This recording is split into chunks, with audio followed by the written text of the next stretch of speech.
So here is the fastest, most concise history of the Golden Hearts, so that you are all caught up on Asmiliath adventures. And go. Welcome to Asmiliath, a rather small continent that houses a variety of factions, but we'll go over the key players.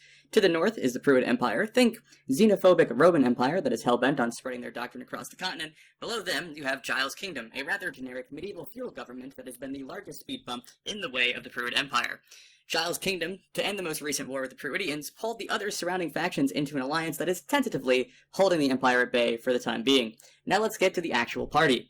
We pick up where there are 5 members: Thor, the big buff barbarian Goliath; Rolly, the short, old, wise cleric dwarf; Jarek, the middle-aged, fat, midlife crisis bard; Calliope, mysterious, distant young wood elf; and finally Hayes, the naive fish-out-of-water wood elf. For various reasons, they all find themselves gathered at an old mining town called Dragoncliff Mines. Long story short, the male populace was mind-controlled by a dragon horde deep in the mountain, and our heroic party went in to save them. After bringing the men home, the party gain a cold shoulder for the current leadership of the town, so they handle it in the only appropriate way, suffocating him in the woods and then blowing his body up with dynamite. With the town now leaderless, the party roughly shove a well-intentioned miner into the role, kill a mutant dragon human, and head off towards Kraylin, which is the city in charge of Dragoncliff Mines. Oh, also, remember this flask, it will be important later. So after Dragoncliff Mines, Hayes mysteriously vanishes, never to be heard from again, and the remaining members make their way to Kraylin. Here, they meet the ruling family, House Krator, and the youngest member, Lord Jarrell. Jarrell is a little shit because he is a child, but the party worked out a deal to keep their rushed mayor in power if they kill an ogre for the Lord. Simple enough, the party agrees and heads out. Despite being warned to gain the young lord's father's permission, the party ignore that and go to collect the old overseer of the town that was destroyed by ogres. That town is named Corel, and it will be important later. So the party sets off from Kraylin and go to the ruins of Corel, slaughtering some kobolds and discovering a tunnel that leads to the ogre's lair.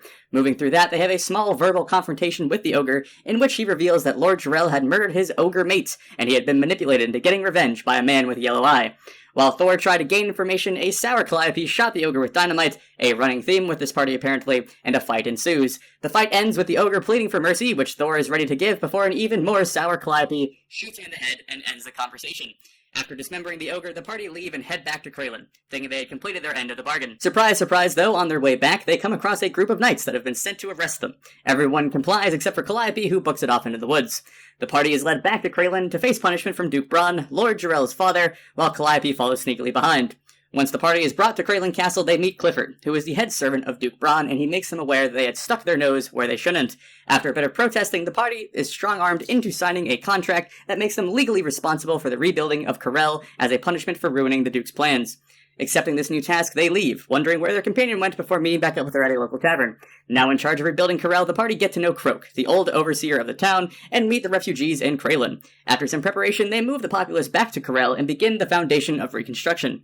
On their way back to Corel, however, the party comes across an ambush on the road. A noble carriage is being attacked by a reanimated ogre and a small group of assassins. Despite their best efforts, the noble lady in the carriage is murdered, but the assassins are detained. Learning that they are connected to the yellow-eyed man that was mentioned earlier, the party bring the assassin back to Duke Bronn and question him about this man.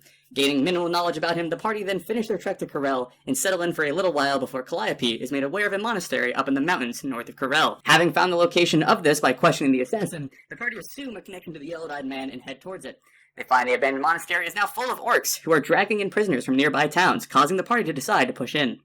Long story short, the party kills orcs, Jarek is knocked unconscious and makes a pact with some magical being to stay alive, Rolly finds his old family armor on a big orc and proceeds to beat the shit out of him, and the party have their first interaction with the yellow-eyed man. He reveals his name is Novin and that he has some interest in Duke Bronn, but doesn't reveal too much before amicably leaving the monastery. The party recovers and makes their way back to Duke Bronn, trying to gain more information before learning that Novin is connected to Duke Bronn personally, having been a close friend of his growing up. Now, officially tasking the party with finding out more about this Novin, the Duke promises great rewards for his capture or death. Before the party can act on this, though, Kraylin is put under siege by a nearby faction, and Duke Bronn tasks them to deliver bones that will mend relationships between them. Meeting one of Duke Bronn's men named Porter, the party fight their way through a haunted cave, and on their way to Vroj Mazev, the faction that is attacking Kraylin. Unbeknownst to them, the bones that they were tasked to deliver were cursed, and the head of the family is burnt to a crisp in front of the party. After being thrown in jail, the party learns that this is part of a conspiracy with Duke Bronn and the younger brother of this family, and are told they will be released. Snagged though, one of the party members has to take the fall for the assassination, which Calliope agrees to do, alluding that she is fully intending on escaping this punishment. But where there is loss, there is also gain, as the party meet 2 new companions in the jail cell they had been thrown in, a young lord named Valoran and his master-at-arms, Marcus. From what the party can gather, they are from Folk Kingdom, their house has fallen on hard times, and Valoran is attempting to find allies or wealth. After a recommendation from Porter that Duke Braun would be an excellent ally, the two agree to travel with the party to Kraylin, so back across the continent they go, having an odd stop at Jarek's old town where he had been presumed dead, and Rolly deals with a curse that is slowly turning him into a dragon. Oh yes, remember that flask I said to remember? Well, whoever drank from it got addicted to it, and then